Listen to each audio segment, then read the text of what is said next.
हम कक्षक यानी कि ऑर्बिटल के विचार से परिचित हो चुके हैं। हमने देखा है कि इलेक्ट्रॉन नाभिक की परिक्रमा उस तरह नहीं करते जिस तरह एक ग्रह एक तारे की परिक्रमा करता है। लेकिन वास्तव में यह बताने के लिए कि किसी भी समय पर एक इलेक्ट्रॉन कहाँ है, हम वास्तव में प्रायिकताओं के विषय में सोच रहे हैं। हम सोच रहे हैं कि कहाँ इलेक्ट्रॉन के पाए जाने की संभावना सबसे अधिक है तथा कहाँ इसके पाए जाने की सबसे कम संभावना है, और कक्षक यानी कि ऑर्बिटल इसी बात को बताता है कि इसके पाए जाने की संभावना अधिक या फिर कम कहाँ पे है।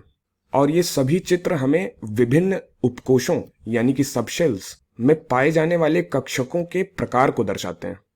और ये सभी उपकोश किसी एक कोश में होते हैं। तो यहाँ आपके पास S उपकोश है, यहाँ पर आपके पास P उपकोश है जिसमें 3 अलग अलग कक्षक हैं, 3 अलग अलग ऑर्बिटल हैं। तो P सबशेल है जिसमें 3 अलग अलग ऑर्बिटल हैं। यहाँ आपके पास D उपकोश है जिसमें 1 2 3 4 5 कक्षक हैं, 5 ऑर्बिटल हैं। और फिर आपके पास F उपकोश है और इस F उपकोश में 1 2 3 4 5 6 7 कक्षक हैं। अब प्रत्येक कक्षक में 2 इलेक्ट्रॉन फिट हो सकते हैं। अतः यदि आप उपकोश के बारे में सोच रहे हैं तो S उपकोश में S सबशेल में 2 इलेक्ट्रॉन फिट हो सकते हैं, तो यहाँ 2 लिख लिया। P उपकोश में कितने इलेक्ट्रॉन फिट हो सकते हैं, तो 2 यहाँ पर, 2 यहाँ पर, 2 यहाँ पर, तो 6 इलेक्ट्रॉन P उपकोश में फिट हो सकते हैं क्योंकि 2 इलेक्ट्रॉन प्रत्येक कक्षक में फिट हो सकते हैं। तो ये एक कक्षक है, ये दूसरा कक्षक है, ये तीसरा कक्षक है। यहाँ पर 2 फिट हुए, यहाँ पर 2 फिट हुए, यहाँ पर 2 फिट हुए, तो P उपकोश में 6 इलेक्ट्रॉन फिट हो सकते हैं। इसी तरह D उपकोश में 10 इलेक्ट्रॉन फिट हो सकते हैं तथा F उपकोश में 14 इलेक्ट्रॉन फिट हो सकते हैं। अब इस वीडियो का लक्ष्य विशिष्ट परमाणुओं के इलेक्ट्रॉनिक विन्यास के बारे में सोचना है और इसमें सहायता के लिए हम तत्वों की आवर्त सारणी देखेंगे। तो सबसे पहले आइए हम सबसे सरल तत्व यानी कि सबसे इजी एलिमेंट के इलेक्ट्रॉनिक विन्यास के बारे में सोचें। तो यदि हम हाइड्रोजन की बात करें, यही सबसे सरल तत्व है इस पूरी आवर्त सारणी में। तो यदि हम एक उदासीन हाइड्रोजन परमाणु लें तो उदासीन हाइड्रोजन परमाणु की परमाणु संख्या 1 है जो हमें बताती है कि इसमें 1 प्रोटॉन है, और यदि यह उदासीन है तो इसका अर्थ है इसमें केवल 1 इलेक्ट्रॉन होगा। अब बात यह है कि यह इलेक्ट्रॉन कहाँ होगा।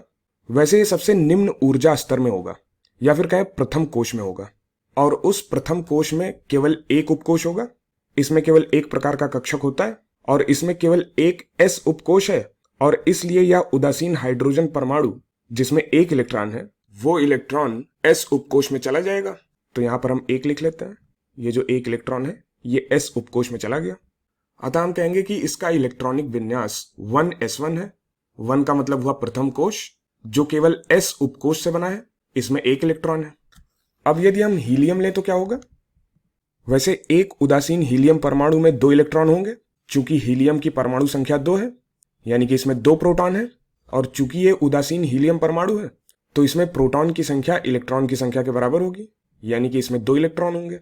अतः हम पहले कोश में केवल 1 इलेक्ट्रॉन रखने के बजाय हम वहां 2 इलेक्ट्रॉन रख सकते हैं क्योंकि इसमें अधिकतम 2 इलेक्ट्रॉन फिट हो सकते हैं। तो हीलियम परमाणु में सभी के सभी 2 इलेक्ट्रॉन यहां पर आ जाएंगे। तो इसका इलेक्ट्रॉनिक विन्यास 1s2 होगा। अब यदि हम लिथियम लें तो आपको क्या लगता है इसमें क्या होगा। तो उदासीन लिथियम परमाणु में 3 इलेक्ट्रॉन होंगे, इसलिए पहले 2 इलेक्ट्रॉन पहले ऊर्जा स्तर यानी कि पहले कोश में जा सकते हैं, इसलिए यहां हम 1s2 लिख सकते हैं।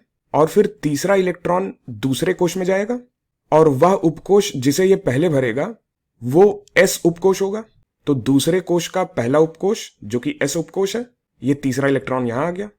तो ध्यान दें, पहले कोश में 2 इलेक्ट्रॉन और दूसरे कोश में 1 इलेक्ट्रॉन, तो कुल 3 इलेक्ट्रॉन हुए।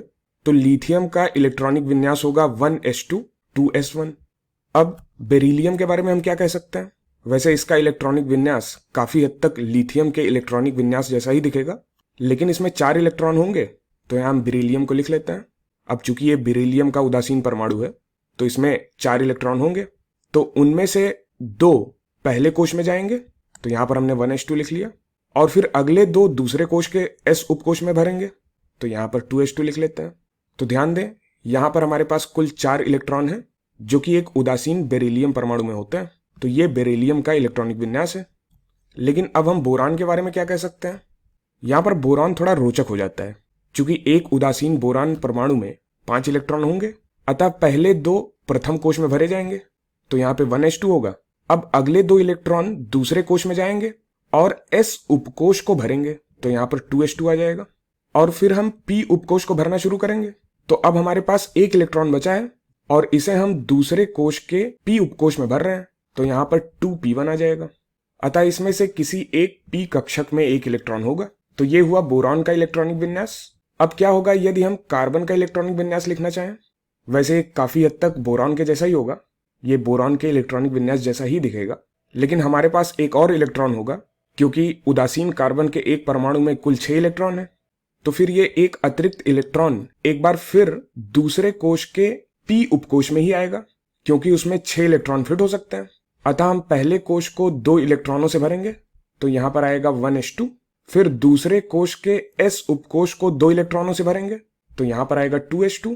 फिर दूसरे कोष के P उपकोष के लिए हमारे पास 2 इलेक्ट्रॉन होंगे और 2 इलेक्ट्रॉनों को उसमें भर देंगे तो यहां पर आ जाएगा 2p2। तो कार्बन का इलेक्ट्रॉनिक विन्यास हुआ 1s2, 2s2, 2p2। अब आप कल्पना कर सकते हैं कि जैसे जैसे हम अधिक से अधिक इलेक्ट्रॉनों वाले बड़े परमाणुओं तक पहुंचते हैं तो उनका इलेक्ट्रॉनिक विन्यास काफी जटिल हो सकता है। तो एक संकेतन यानी कि नोटेशन जो लोग अक्सर उपयोग करते हैं वह है उत्कृष्ट गैस विन्यास, नोबल गैस कॉन्फ़िगरेशन, जहां पर कार्बन का इस तरह से इलेक्ट्रॉनिक विन्यास लिखने के बजाय वो कह सकते हैं कि आप कार्बन परमाणु लें, यहां पर इलेक्ट्रॉनों की संख्या 6 है और वे कह सकते हैं कि देखो कार्बन में हीलियम का इलेक्ट्रॉनिक विन्यास लिखना होगा। याद रखें कि उत्कृष्ट गैसें यहां समूह 18 के तत्व होते हैं, इसलिए इसमें हीलियम का इलेक्ट्रॉनिक विन्यास होगा जो हमें 1s2 को बताता है और फिर 2s2 और 2p2 भी होंगे। आप हीलियम के इलेक्ट्रॉनिक विन्यास को यहां पर ले जाकर लिख सकते हैं और आपको वही मिलेगा जो यहां हमने ऊपर लिखा है। तो इस तरह से हम कार्बन के इलेक्ट्रॉनिक विन्यास को नोबल गैस कॉन्फ़िगरेशन यानी कि उत्कृष्ट गैस विन्यास की तरह लिख सकते हैं।